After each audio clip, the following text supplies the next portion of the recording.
Past modals em inglês. Para que eles servem, quando a gente usa, quais são eles, como pronunciar.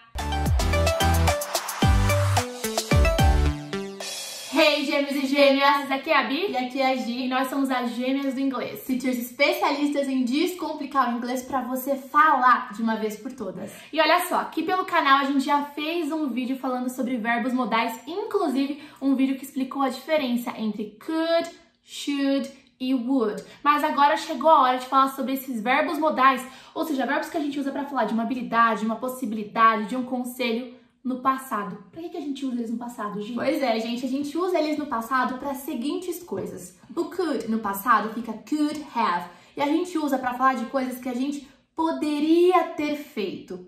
O would no passado fica would have, e a gente usa para falar de coisas que a gente teria feito. E o should no passado fica should have, e a gente usa para falar de coisas que a gente deveria ter feito. Se você tem dificuldade no significado desses verbos modais, como a Bianca disse, a gente tem um vídeo só comparando a diferença entre eles. E Bi, se eu quiser falar na versão contraída, que é bem comum, tanto no inglês escrito mais informal, quanto no inglês falado, como que ficariam esses modais no passado? O could have ficaria could have, could have. Would have, would have, would have.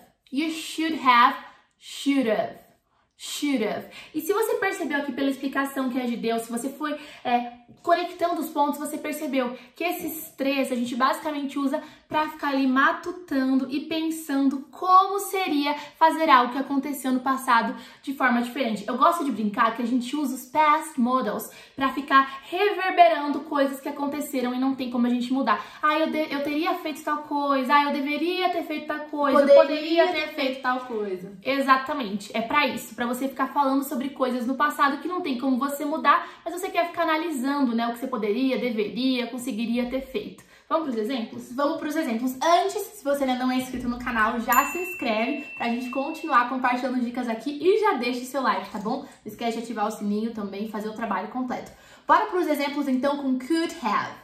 Então vamos lá, a gente já te explicou que o could have, ou então abreviado, né, could have, a gente usa para falar sobre coisas que a gente poderia ter feito no passado. Então vamos supor que uma pessoa não virou um atleta profissional por conta de uma lesão. He could have been a professional soccer player if he hadn't injured himself. Então ele poderia ter sido um jogador de futebol se ele não tivesse se machucado. Tá vendo que esse could have é o poderia ter sido? Você tá imaginando uma situação que poderia ter acontecido no passado, mas você não tem poder nenhum de mudança, você tá só reverberando, né? Os verbos de ficar pensando ali sobre o passado. E agora vem uma dica. Muitas vezes a gente pode usar o could have de forma intercambiável com might have, quando a gente estiver tentando especular o porquê de alguma coisa ter acontecido ou não ter acontecido. Pensa nessa frase que a gente separou aqui, ó. Why was the professor absent last week? Por que o professor faltou na semana passada? I'm not sure. Olha, não tenho certeza. Aí vai começar a especulação, ó. He could have been sick. Talvez ele tenha estado doente, né? Ele poderia ter estado doente. Ou então, he might have been sick. Ele talvez poderia ter estado doente. Você percebeu? Quando a gente está usando nesse sentido de tentar especular o que pode ter acontecido, a gente pode usar um outro. E agora, se ao invés de uma afirmativa você quiser construir uma negativa, é só colocar um not entre o could e o have. E aqui a gente tem um exemplo. Por exemplo, they could not have gone even if they wanted to. Eles não poderiam ter ido mesmo se eles quisessem, tá vendo? É só colocar o not ali no meio que você forma uma negativa. Então você percebeu que a gente usa esse could have para falar de uma coisa que poderia ou não poderia ter acontecido? Você tá pensando sobre um passado que você não pode mais mudar. Agora a gente tem o próximo, que é o would have, né, Gi? E o would have, como nós já falamos, a gente vai usar para falar de coisas que a gente teria feito. Vamos para os exemplos que sempre fica mais claro. I would have called you, but my phone wasn't working.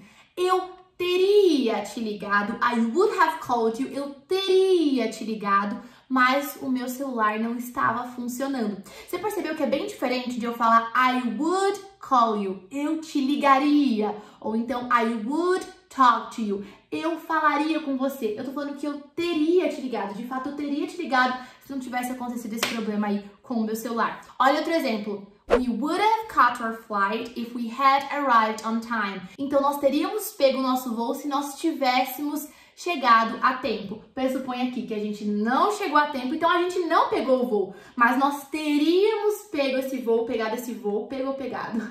Teríamos pegado esse voo se a gente tivesse chegado a tempo. Igualzinho a gente fez com could, aqui se você quiser transformar uma afirmativa em uma negativa, é só colocar um not entre o would e o have. Por exemplo, she would not have eaten the cookie if she had known it was yours. Então, ela não teria comido o biscoito se ela soubesse que ele era seu. Tá vendo? Ela não teria comido. Essa coisa do teria comido, teria perdido o voo. De novo, você fica pensando sobre o passado nesse contexto, a gente usa o would have.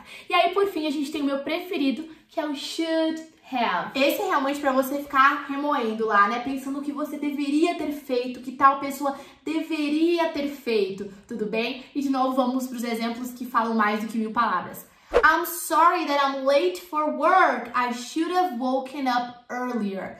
Tudo bem? E você percebeu que sempre o verbo que a gente usa depois, né, desse have, é um verbo que tá na terceira coluna, um verbo que tá no particípio.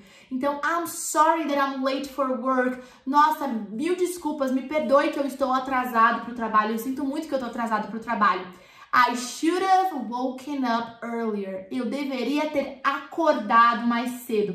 Eu deveria, I should have woken. Aí o woken é essa terceira coluna do wake up, que é acordar, earlier, mais cedo. Você percebeu? Eu tô tendo remorso aqui, eu deveria ter acordado mais cedo. Vamos supor aqui, ó, mais um exemplo, que você tem um amigo que achou uma garota linda, enfim, ele quer ir conversar com ela, você sabe que ela tem namorado, mas você não conta pra ele. Aí ele vai conversar com ela e leva um toco. Aí ele vem e fala pra você, you should have told me she has a boyfriend. Você deveria ter me contado que ela tem um namorado. Tá vendo? Você não contou e você deveria ter contado. You should have told me. Você deveria ter me contado pra não passar esse mico. Você viu só como é importante a gente saber usar past models pra gente ficar ali conversando sobre o que deveria ter acontecido, poderia ter acontecido ou teria acontecido?